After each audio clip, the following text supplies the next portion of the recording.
Hi guys, YouTube Marathi चॅनलमध्ये आपलं स्वागत आहे. आज आपण बनवलात अख्खा मसुरा.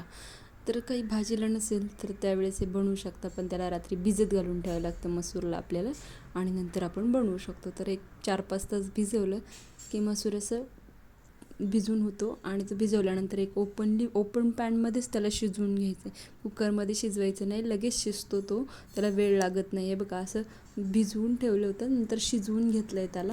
त्याच्यासाठी लागतं कांदा, टोमॅटो, मसाले आणि कोथिंबीर, जिरं. मसाल्यांमध्ये खूप मसाले लागत नाहीत. कांदा, लसूण आणि मिरची पावडर, हळद हेच मसाले लागतात. कांदा आणि टोमॅटो चांगला परतून घ्यायचा आहे, आणि त्याच्यामध्ये थोडासा लसूण पण टाकायचं आहे आपल्याला. तर हे सगळं चांगलं परतून घेतल्यानंतर आपण शिजवलेला मसूर त्यामध्ये टाकायचा आहे, आणि आपली मसूरची भाजी थोडीशी त्यामध्ये उकळू द्यायची आहे जरा वेळ, 5-7 मिनटं, आणि आपला मसूर हा खाण्यासाठी रेडी आहे. रेसिपी आवडल्यास चॅनलला लाईक, शेअर, सबस्क्राईब करा. थँक्यू.